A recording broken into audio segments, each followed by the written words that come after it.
Hi everybody, I hope you all are fine and safe and enjoying your online studies and you are solving the worksheets given by your teachers. Now we are going to start another lesson of science.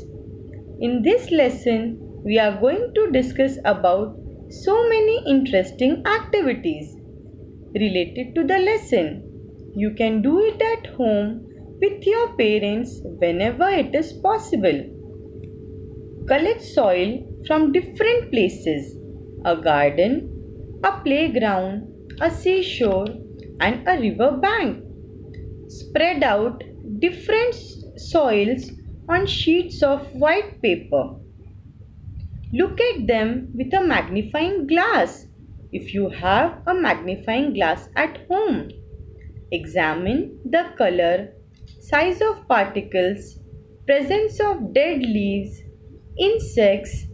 What all similarities or dissimilarities do you find in the samples? Are they all same?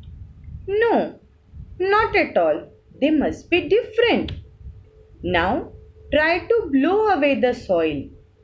What will happen if you do that?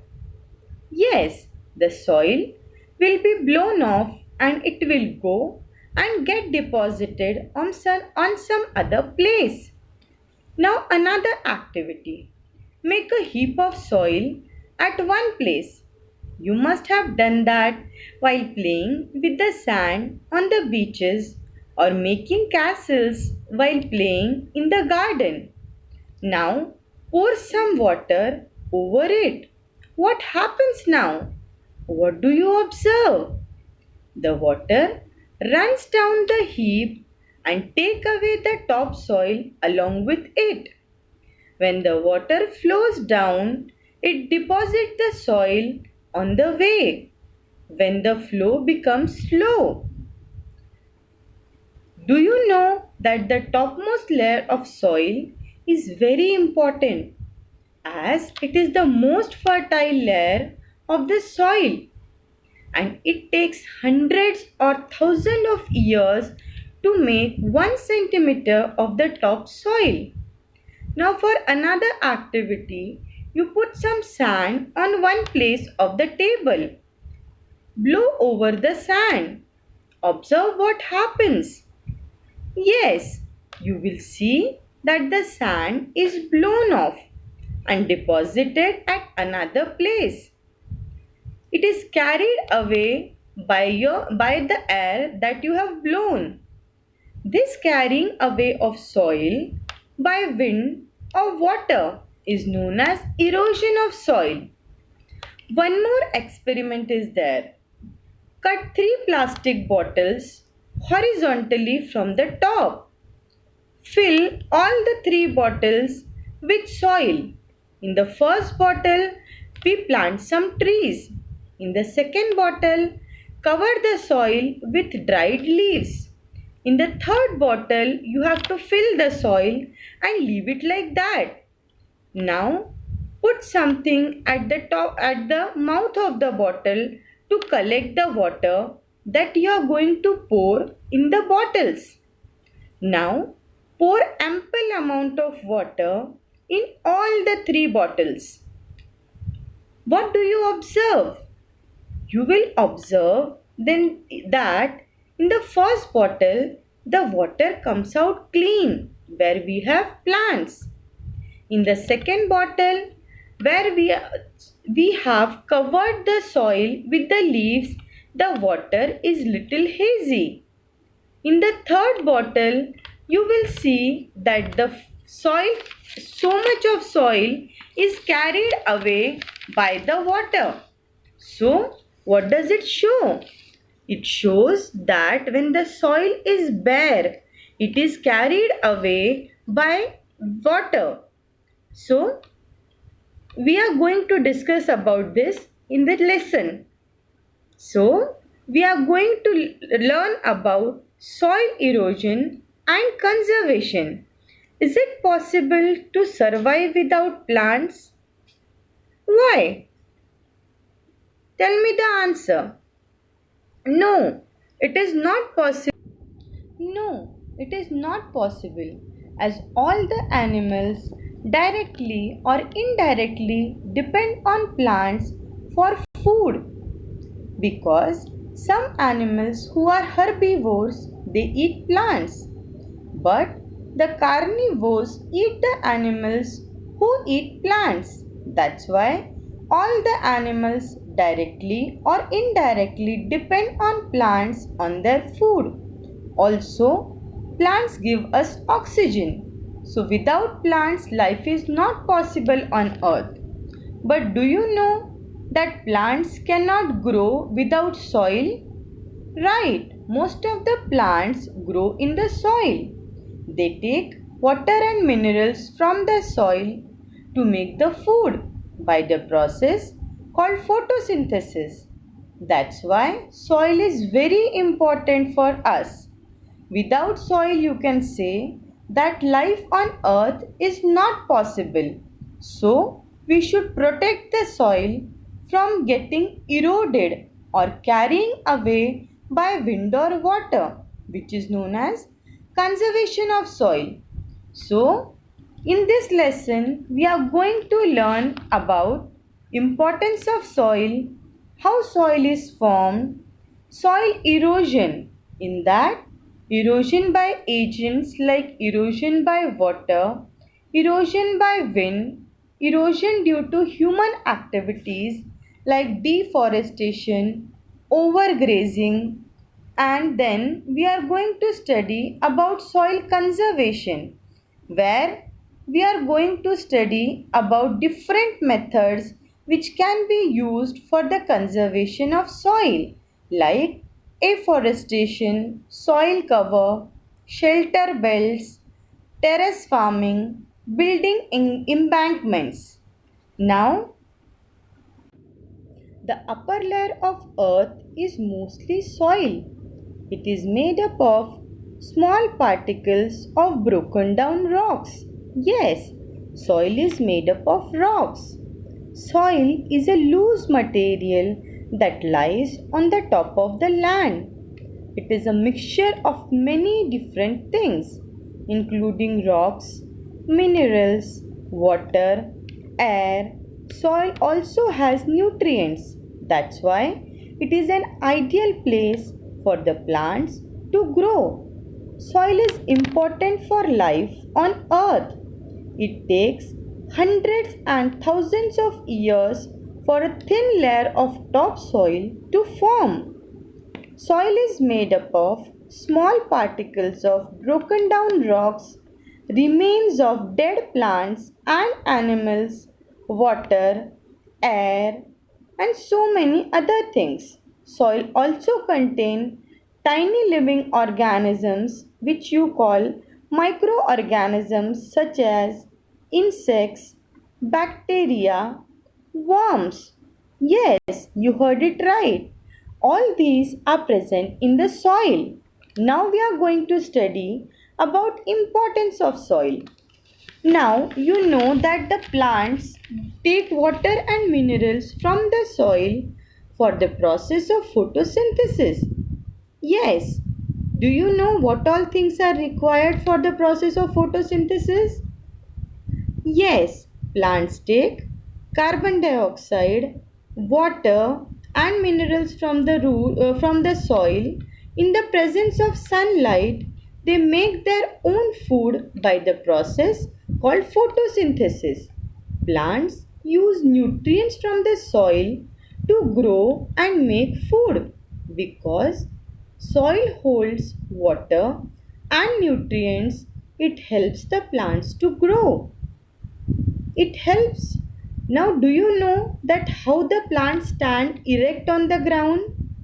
Yes, because the roots of the plants hold the soil tightly. It helps the plant to stay on the ground. The plants collect sunlight that they need to live when they stand on the land. It helps the plants to grow. Now, soil also contains microorganisms, right? What are microorganisms? Can you tell me? Yes, the organisms that are very, very small, which cannot be visible by our naked or unaided eye, are known as microorganisms because they can be seen only under microscope. So, the microorganisms like fungi, bacteria also live in the soil. They eat the dead plants and animals. They are called as decomposers. They break down the material into nutrients which are used by plants. Many other organisms live in the soil, like you know that some big animals make their homes in the soil. Many animals dig the soil and make the soil their home, like rabbits, moles. The large animals use the soil for sleeping by making a den, and they also use the soil. Few animals use the soil for giving birth to the young ones. Some animals spend their whole life inside the soil. Ants, moles, earthworms are few examples. Earthworms are farmers' friend. Do you know that? Yes, you heard it right. They are farmers' friend. This is because the holes they make let the air go into the soil. The holes also let the water go through the soil. Now let us see the pictures.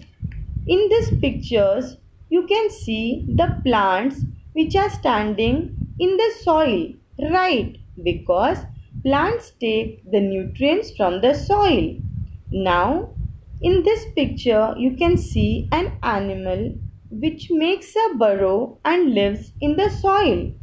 The next picture you can see the material which are used to make the house. Right.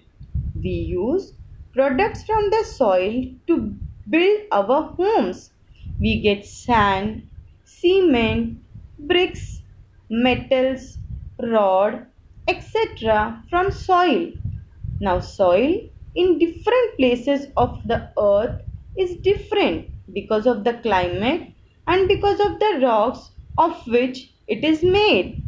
Now, how soil is formed? Soil is formed by breaking down of rock into smaller pieces called weathering. How is soil formed? Soil is formed by breaking down rocks into smaller pieces. This is called weathering. A long time back, there were only rocks on earth. The action of sunlight, water, wind, and changes in weather broke the rocks into smaller and smaller pieces. Over many years, these rocks broke into very tiny pieces to form soil. When the plants and animals die, they rot and mix with the soil. Thus, soil is made up of two main parts.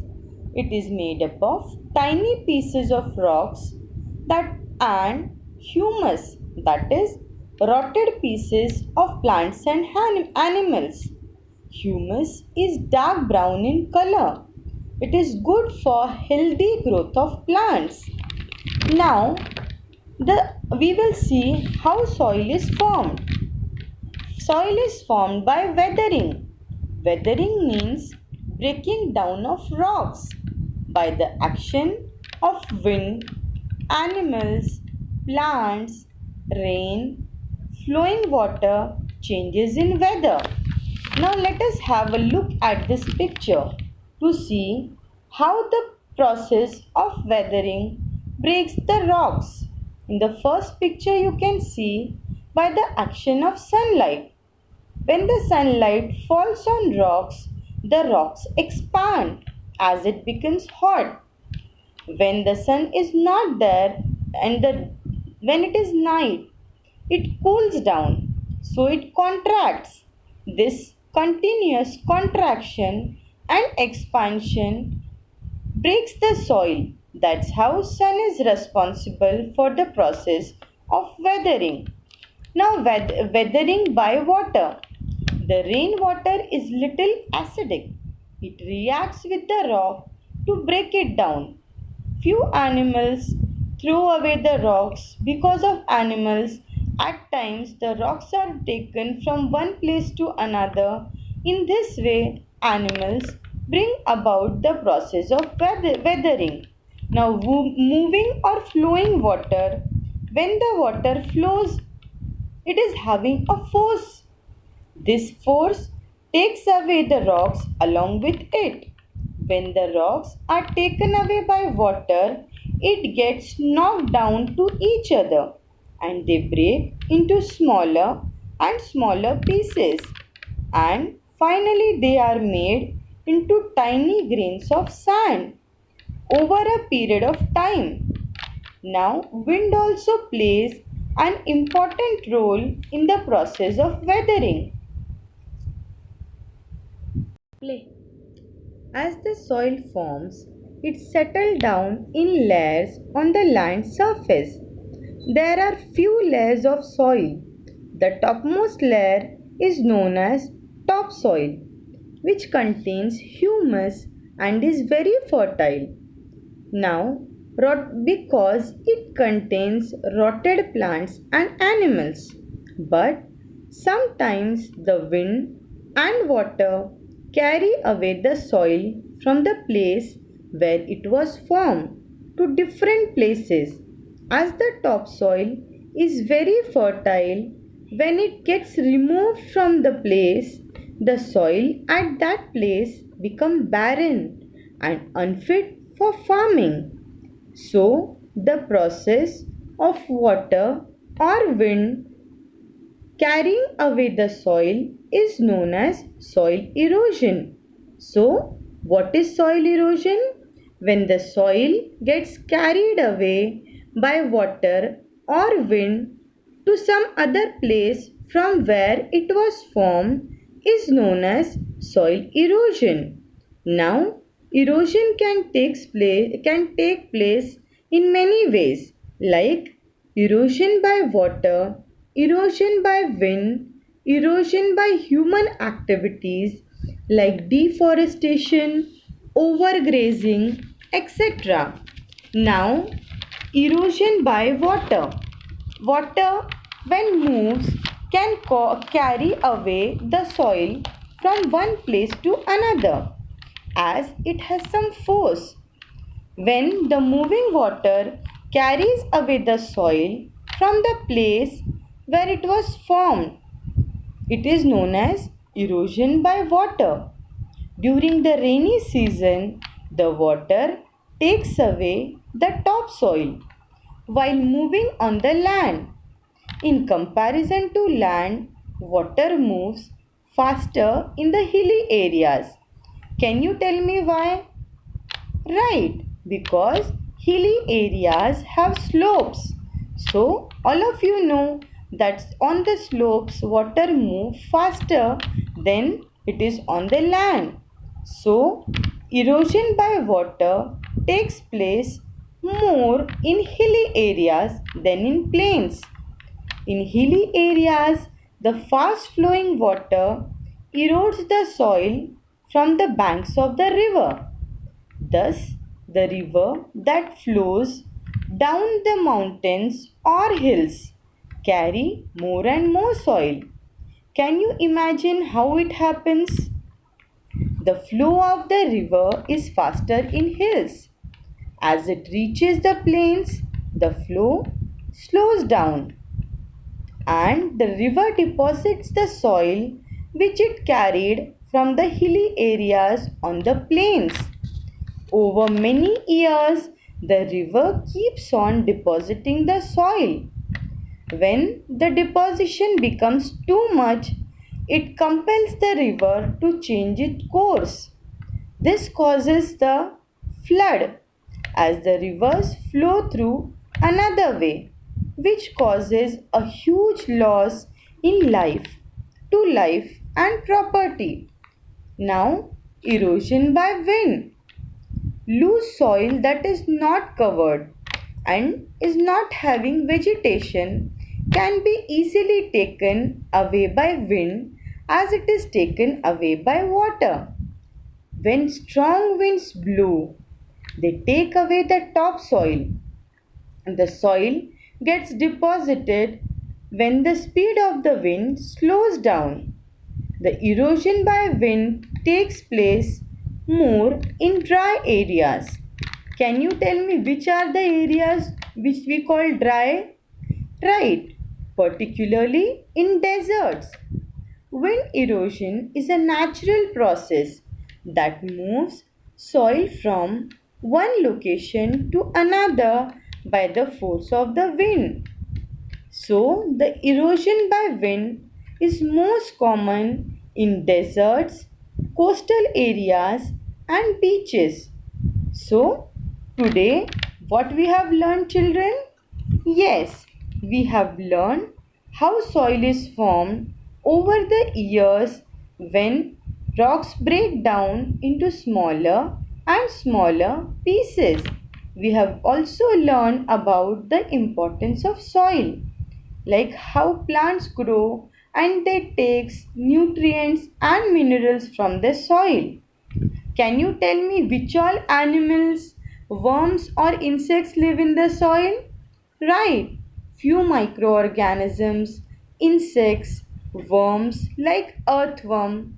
Few animals also make their homes like burrows they make and they live inside the soil. We have also discussed about weathering. So what is weathering? Yes, the process of breaking down of rock into smaller pieces is known as weathering. Weathering can be done. Can you tell me what all things are responsible for the process of weathering? Yes, it can be done by wind, water, sunlight, animal, plants, change in weather. Can you tell me what is soil erosion? Yes, the process of taking away of topsoil from the place where it was formed by wind or water is known as soil erosion. Erosion can be caused by water, wind, human activities like deforestation and overgrazing. Now, we are going to end this session here. Hope you enjoyed the session.